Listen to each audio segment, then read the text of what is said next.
아이가 탄생하면 여러 성장 과정을 거쳐서 걷게 되고 뛰게 됩니다. 아이가 처음 태어나면 참 피덩이 같은 아이가 이 강보에 이렇게 쌓여 있게 되죠. 그런데 아이는요, 막 그 안에서 손을 막 옴지락거리면서 발을 막 허둥지둥하면서 버둥거려요.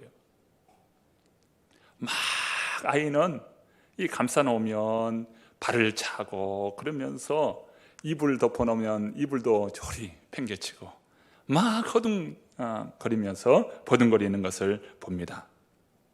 이러한 행동은 무의미한 행동처럼 보이지만 사실 그렇지 않습니다.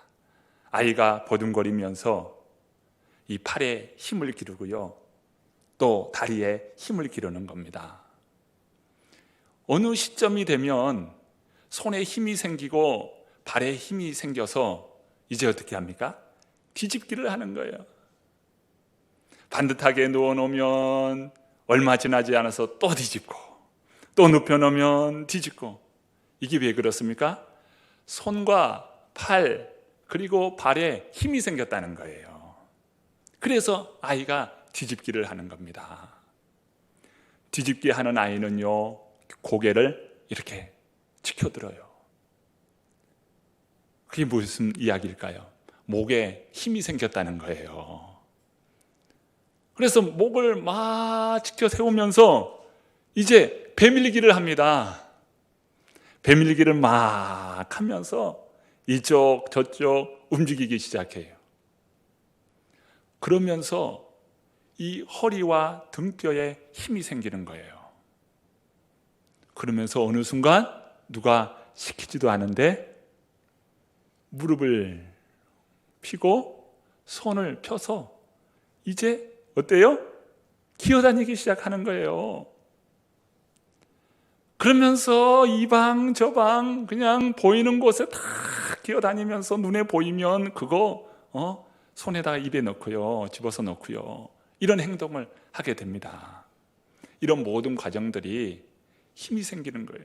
이렇게 아이가 기어다니면서 등뼈, 어깨뼈, 또 허리뼈, 이것이 점점 강해지는 거예요. 그러다가 갑자기 앉게 돼요. 이 앉는 것은 그만큼 이 허리와 등뼈가 이제 상당히 힘이 생겼다는 것입니다. 그 이후로 이제 아이는 뭔가 손에 잡고 일어서기를 막 연습해요. 일어서잖아요? 그러면서 이제 발을 한 발, 두 발 뛰기를 시작합니다. 이때가 되면요, 부모는 난리가 나요. 아이고 내 새끼 잘한다 잘한다. 그러면서 아이가 한 발, 두 발 걸을 때요, 아빠한테 오렴, 엄마한테 오렴, 그러면서 아이가 아장 아장 한 발, 두 발 넘어질 듯만 듯 하면서 걸어오는데요, 이게 얼마나 기분이 좋은지 몰라요. 뒤뚱뒤뚱 넘어질 듯 하면서 부모에게 안길 때 이 부모의 이 얼굴에는요, 웃음이 가득 차는 것이죠. 생각해 보면 자녀를 다 길러본 우리 부모된 우리 성도님들은 이때의 기쁨이 참 그 아이가 줄 수 있는 기쁨의 모든 것을 그때 다 주었다 해도 과언이 아니에요. 그만큼 큰 기쁨을 그때 준 거예요. 얼마나 기쁜지.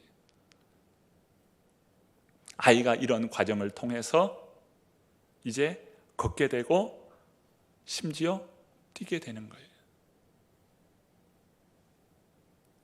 그런데 이 아이가 참 몸을 제대로 가누지 못하는데 보행기에 태우고 또 차마 이제 기는 정도밖에 안 되는 아이를 걸음마 연습을 미리 시키는 부모들이 있어요. 이렇게 먼저 시키면요, 그 아이는 다른 아이들보다 조금 더 빨리 걷게 됩니다. 그런데 이 성장을 다 한 성인이 되어서 그렇게 빨리 걷는 훈련을 한 그 아이는 성장하면 이 허리뼈가 약할 가능성이 높대요. 그러니까 어릴 때 정상적으로 그런 활동을 통해서 이 아이 스스로가 기고 또 걸을 수 있도록 그런 과정들이 필요하다는 거예요. 이 아이의 건강한 생활을 위해서는 그런 과정들을 겪는 것이 좋다, 그런 이야기입니다. 이것은 무엇일까요? 하나님께서 우리 인간을 창조하신 그 법칙 가운데 바로 하나님께서 이런 과정들을 통해서 걷고 뛸 수 있도록 만드신 것이죠. 아이에게 훈련한다고 되는 것이 아니라 아이 스스로가 그런 훈련을 계속해서 반복함으로 결국 걷게 되고 뛰게 되는 것입니다. 그러면 교회는 어떨까요? 교회도 마찬가지죠. 교회의 주인은 하나님이십니다. 아멘이시죠. 사람이 교회를 세우는 것 같아도 교회의 탄생과 교회의 성장과 교회를 통해서 일으키시는 분이 삼위 하나님이셔요. 하나님께서 당신의 교회를 하나님의 뜻 가운데서 세워가시는 겁니다. 이때 어떤 사람의 인위적인 그런 방법을 통해서 교회를 세워갈 수가 있어요. 겉으로 보면 뭔가 성장하는 것 같고 건강해 보이지만 그 내부를 들여다보면 그러한 교회는 사상 누각에 지나지 않습니다. 굉장히 약한 교회가 될 수 있다는 거예요. 우리는 사도행전을 통해서 두 교회를 보았습니다. 하나는 예루살렘 교회고 또 다른 교회는 안디옥 교회입니다. 예루살렘 교회는 아주 급성장한 교회예요.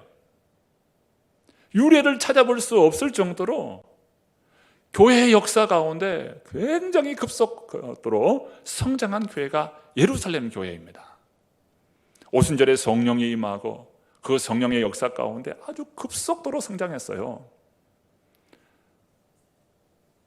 그런데 예루살렘 교회는 또 급속도로 쇠락한 교회가 됩니다. 그 이유가 무엇일까요?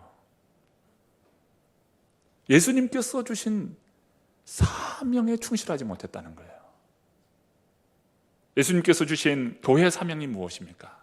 예루살렘과 온 유대와 사마리아와 땅끝까지 이르러 내 증인이 되라 라고 하시는 이 사명이 예루살렘 교회에 주신 사명이에요. 교회에 주신 사명이죠.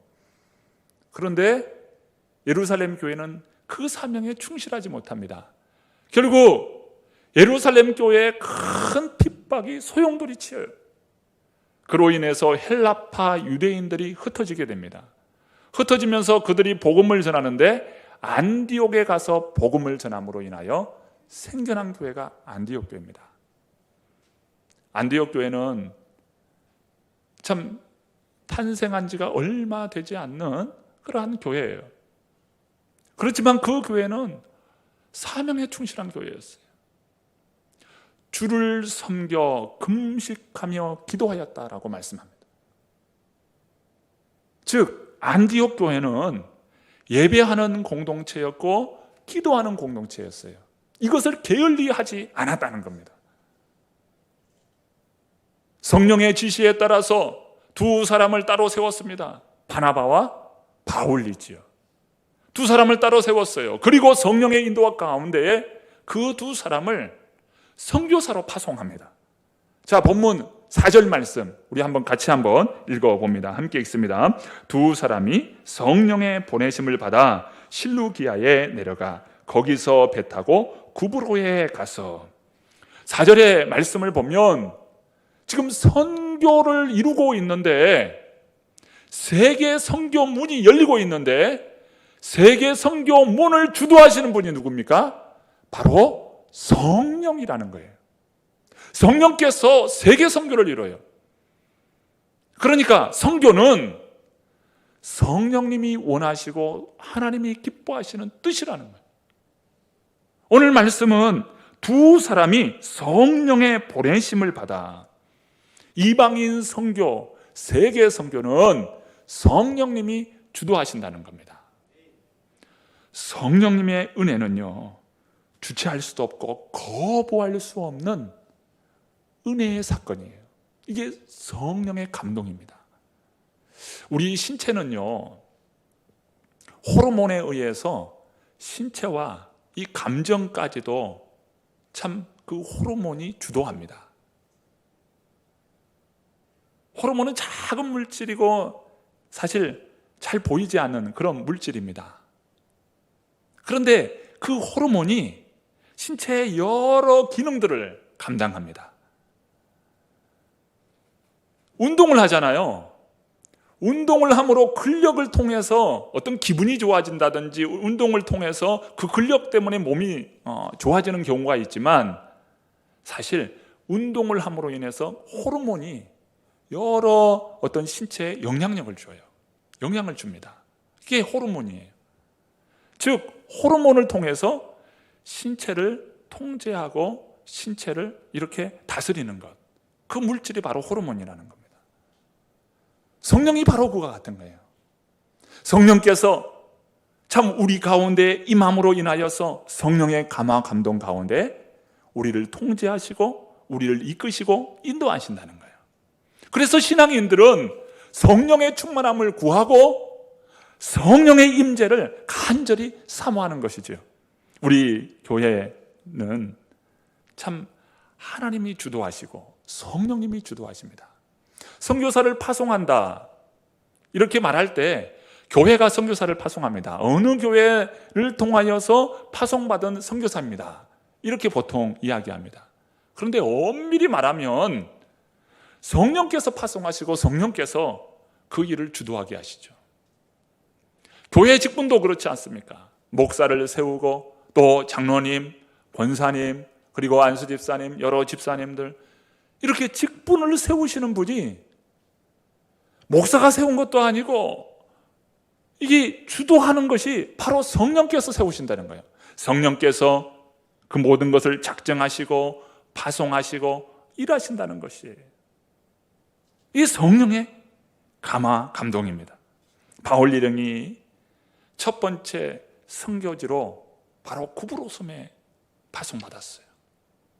구브로 섬을 첫 번째 바로 선교지로 삼았습니다. 구브로 섬은 어떤 섬일까요? 구브로 섬은 참 연중 따뜻해요. 그리고 자원이 굉장히 풍성합니다. 특별히 이곳에는 그리스 로마 신화에 나오는 비너스가 조개를 열고 탄생하였다라고 하는 그런 신화가 있는 곳이 바로 구브로 섬입니다. 키프로스라고 이야기하죠. 이 구브로 섬이에요. 그런데 이 구브로 섬은 누구의 고향입니까? 우리가 잘 아는 바나바의 고향이에요. 지금 바나바와 바울이 파송하여서 구브로 섬에 가장 먼저 선교를 하는데 그 구브로 섬은 바나바의 고향인 것이죠. 익숙하다는 겁니다.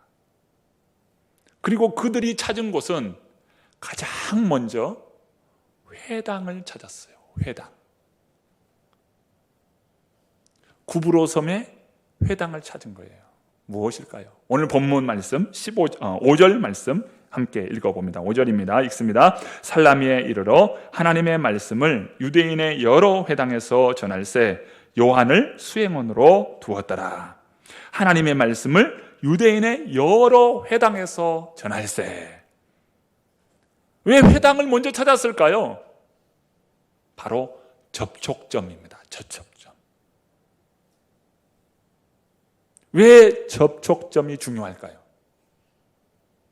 유대인들은요, 이미 구약 성경을 통하여서 하나님을 알고 있어요. 그리고 하나님의 말씀에 따라 그들은 메시아를 기다리는 사람입니다. 그러니 복음을 전하더라도 접촉점을 통하여서 복음을 전할 수 있는 것이죠. 접촉점이 없는 가운데 복음을 전하기란 참 어렵습니다. 우리가 전도 현장에 가면 어떤 사람을 하나님께서 준비해 놓으실까요? 신앙생활을 해야겠다라고 마음먹은 사람들, 준비된 사람들이죠. 나도 꼭 신앙을 가져야 하는데, 그런 생각을 평소에 가지고 있던 사람들, 이런 사람들에게 복음을 전하기는 굉장히 참 유익합니다. 그리고 가족 가운데에 교회를 다니는 분이 계셔요. 그 가족은 그 전도 대상자를 위해서 얼마나 기도했겠어요. 기도가 쌓여 있는 거예요. 그 영혼을 위해서 하나님께서 그 영혼을 만지시고 계실 거예요. 준비된 영혼이라고 말할 수 있어요. 신앙생활 하다가 쉬고 있는 사람들, 그리고 여러 가지 참 문제 가운데 있는 그런 분들, 그리고 마음에 갈급함이 있는 분들, 이런 분들은 준비된 영혼이라고 말할 수 있어요. 당신은 예수 그리스도를 믿어야 합니다. 그러기에 당신에겐 다른 방법이 없습니다. 예수 그리스도를 만나야 합니다. 예수 그리스도를 전하는 것이죠. 이 접촉점이 얼마나 중요한지 몰라요. 이 전도할 때 접촉점을 통하여서 복음을 전할 수 있어요. 그러니까 바울과 바나바는 가장 먼저 회당을 찾은 겁니다. 왜요? 접촉점을 위해서 회당을 찾은 것이죠. 이때 요한도 함께 수행원으로 있었다라고 말씀합니다. 이 요한은 누구일까요? 마가 복음을 기록한 마가 요한입니다. 예수님께서 제자들과 함께 최후 만찬, 그 다락방에서 최후 만찬을 했죠. 마가의 다락방입니다. 120명의 성도들이 오순절날 성령의 충만함을 받았죠. 바로 그곳이 마가 요한의 다락방입니다. 그리고 베드로가 참 감옥에 갇혔을 때 온 성도님들이 간절히 기도했습니다. 그 기도한 장소가 마가 요한 그 다락방입니다. 그러니까 바나바와 바울이 함께 복음을 전할 때에 마가 요한도 동행하고 있었다는 것이에요. 그리고 구브로 섬에 이제 전도를 하는데 살라미에서부터, 바로 이 살라미는 구브로 섬의 동쪽에 위치합니다. 동쪽에서부터 서쪽으로 거쳐가면서 복음을 전하는 그런 선교 여행지를 선택했습니다. 동쪽에서 서쪽으로 이동하는데 한 장소에 이르게 됩니다. 자, 본문 6절 말씀입니다. 6절 말씀 함께 읽어봅니다. 온 섬 가운데로 지나서 바보에 이르러 바예수라 하는 유대인 거짓 선지자인 마술사를 만나니. 저는 성경에 바보가 있다, 바보가 있다, 이거 보면서 어릴 때 웃었던 경험이 있어요. 혹시 저와 같이 이 바보라는 이야기 때문에 웃어본 경험이 혹시 있을지 모르겠습니다. 성경 퀴즈를 낼 때 바보가 있다, 바보가 있다, 그런 퀴즈 문제도 내고 그랬던 기억이 있습니다. 바보, 헬라어 원어는 파포스입니다. 파포스. 이것을 바보로 우리말로는 번역을 한 것이죠. 그런데 이 바보가 굉장히 중요한 지명이에요. 바로 이 바보, 이 지역이 비너스가 탄생한 장소예요. 그래서 이 바보에는 비너스를 위해서 신당을 만들고 그 신당을 만들어서 비너스에게 봉헌한 지역이 바로 이 바보입니다. 어떻게 보면 이 바보는 영적으로 바보인 지명이에요. 역사에 보면 로마 제국 산하에 가장 추악하고 가장 더러운 그런 곳이 있는데 그곳이 바로 바보예요. 이곳에는요, 이렇게 추악하고 더러운 어떤 그런 죄를 짓고도 자유로울 수 있었어요. 그것이 바보입니다. 여러분, 범죄를 저지르고도 그게 자유로운 지역, 여러분, 그런 사회에 그런 나라가 있다면 그럼 그런 나라는 어떻게 되겠습니까? 누구든 참 범죄를 짓고도 자유롭다. 이것은 그 사회는 아주 타락할 수밖에 없고 결국 그 나라는 온전한 나라가 될 수 없을 겁니다. 바로 바보가 그런 곳이었어요. 바보 사람들, 영어로는 파피안입니다. 파피안. 그런데 파피안은 무슨 뜻이냐면 이 사창가 사람들, 이게 파피안이에요. 파피안. 그리고 추악하고 더러운 사람, 그렇게 이야기할 때 파피안이라고 이야기합니다. 그러니까 이 바보 사람들, 여러분, 이러한 이야기는 굉장히 모욕적인 이야기였어요. 그런 더러운 곳, 지저분한 곳, 그곳에 로마로부터 파송받아서 온 한 인물이 있습니다. 그 사람이 서기오 바울이에요. 구브로 섬의 총독이었습니다. 그런데요, 이 총독 옆에는 마술을 하고 박수무당인 한 사람을 끼고 있었어요. 그런데 놀라운 것은 이 박수무당이 다른 사람도 아닌 유대인이었다는 거예요. 유대인인 이 박수무당은 총독에 빌붙어서 총독의 눈을 가리고 거짓과 사술로서 이 총독을 이용하고 있었어요. 자, 본문 7절 말씀입니다. 7절 말씀 함께 읽어봅니다. 그가 총독 서기오 바울과 함께 있으니 서기오 바울은 지혜 있는 사람이라 바나바와 사울을 불러 하나님의 말씀을 듣고자 하더라.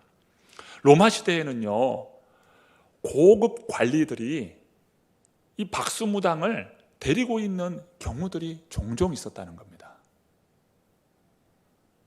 이처럼 고위 관리직, 총독 정도 됐는데 이 사람이 박수무당을 데리고 있었다는 거예요. 이것은 무엇을 대변해 줍니까?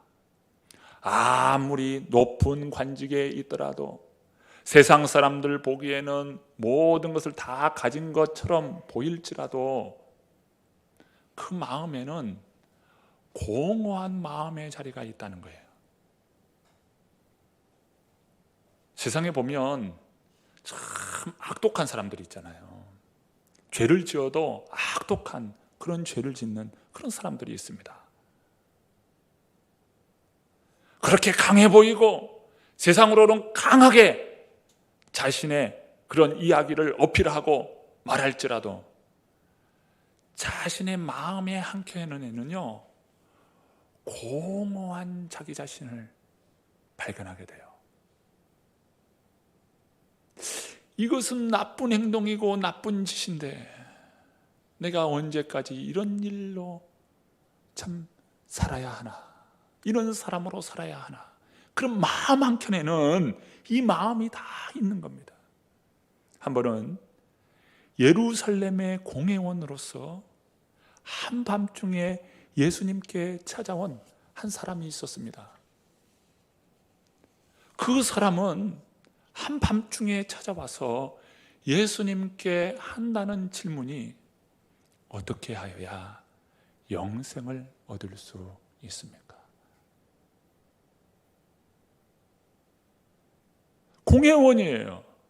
최고의 권력기관 안에 있는 그러한 사람이 한밤중에 예수님께 나와서 질문한다는 것이 어떻게 하여야 영생을 얻을 수 있나이까? 그때 예수님께서 하신 말씀이 무엇입니까? 너는 유대인의 선생으로서 그것을 왜 나에게 묻느냐? 라고 하시면서 예수님은 거듭나야 한다라고 말씀합니다. 그때 이 관리는 내가 이미 장성하였는데 어떻게 다시 태어날 수 있다는 말입니까? 그때 예수님께서 주시는 말씀이 무엇입니까? 성령으로 거듭나야 한다. 육으로 나는 것이 있지만 성령으로 거듭나는 것이 있는데 너는 성령으로 거듭나야 한다. 이렇게 고급 관리로서 세상 부러울 것이 없는 그런 사람인데 그런 사람의 마음 한켠에도 공허함이 자리 잡고 있다는 거예요. 이 사람이 누굽니까? 바로 니고데모였지요. 서기오 바울 총독에게도 바로 이러한 영적인 갈급함, 영적인 공허함이 그 심령 안에 있었습니다. 그런데 소문에 듣자 하니 육지로부터 두 사람이 왔는데 그 두 사람은 놀라운 생명력이 있고 아주 신비한 신령한 참 능력이 그에게 있더라 라는 소문을 듣게 됩니다. 이 서기오 바울은요, 그 마음의 갈급함 가운데에 당장 그 두 사람을 만나기를 원했어요. 그래서 그 두 사람을 초대합니다. 오늘 말씀에 보면 하나님의 말씀을 듣고자 하였다라고 말씀하는 거예요. 오늘 우리가 전도 현장에 나아가 보면 이렇게 갈급한 영혼이 있어요. 어떻게 하여야 구원을 얻을까? 어떻게 하여야 삶의 문제를 해결받을까? 어떻게 하여야 이 지옥과 같은 삶에서 누가 나를 건져내랴? 갈급한 영혼이 전도 현장에 있는 것을 보게 됩니다. 서기오 바울과 같은 예상치도 못한 이러한 인물이 기다리고 있는 것이죠. 우리 교회는 이번 주부터 참 하반기 전도를 시작하려고 합니다. 화요일, 목요일, 토요일 3일에 걸쳐서 참 복음을 전하려고 해요. 하반기 전도는 또 추우면 복음 전하기가 또 어려워요. 그래서 10월과 11월 두 달에 걸쳐서 복음을 전할 계획을 가지고 있습니다. 사람들은 이야기해요. 코로나 기간에 무슨 전도를 하냐고 이야기합니다.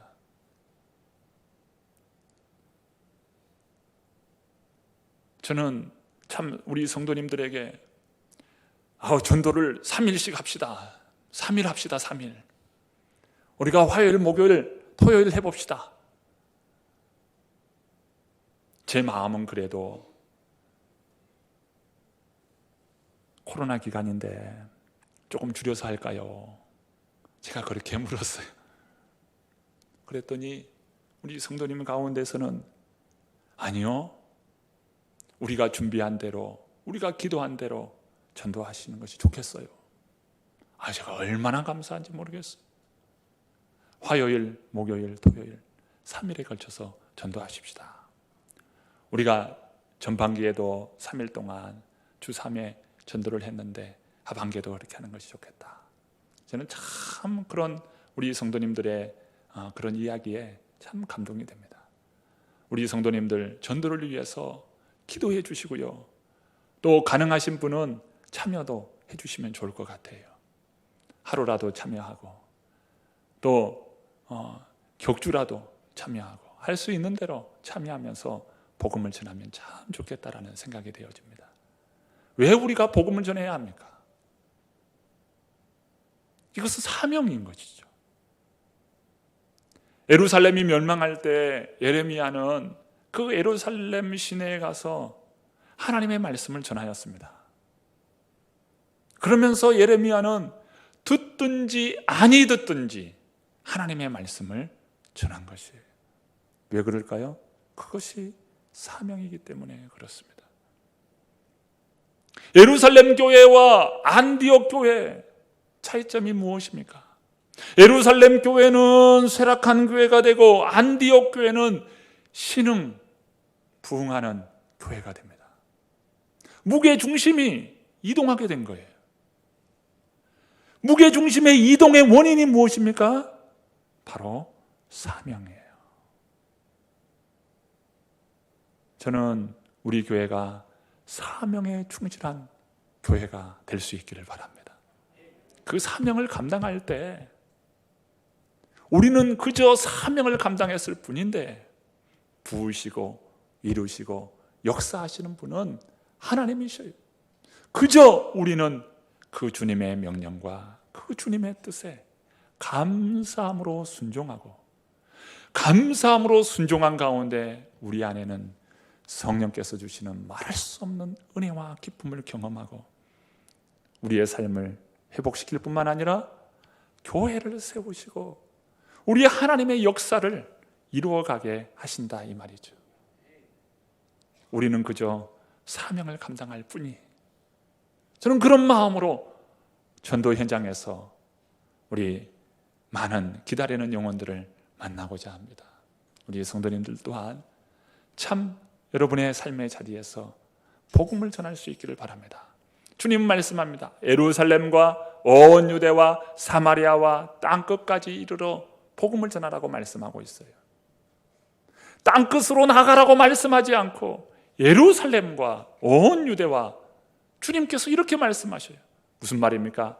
오늘 나의 삶의 자리에서부터 복음을 전하라는 것이지. 우리의 가정에서 아직까지 예수 그리스도를 믿지 못하는 자녀가 있습니까? 가족이 있습니까? 그를 위해서 기도하고 어떻게 하든 그에게 생명의 복음이 들어가도록 복음의 역사가 일어나기를 바랍니다. 그리고 직장 안에서 대하는 분, 또 이웃, 예루살렘에서부터 복음을 전하는 거예요. 나의 삶의 자리에서 복음을 전할 수 있기를 바랍니다. 거두고 열매 맺게 하시는 분은 하나님이심을 알기에 오늘 우리는 복음의 씨앗을 뿌리며 기도로 눈물로 간구할 때 기쁨으로 그 단을 거두어드리는 복된 역사가 임함을 믿습니다. 우리 모든 성도님들, 이 10월 복된 은혜의 역사가 우리 가운데 있으되 특별히 하나님 나라 복음을 감당하는 저와 여러분 되기를 간절히 축원합니다.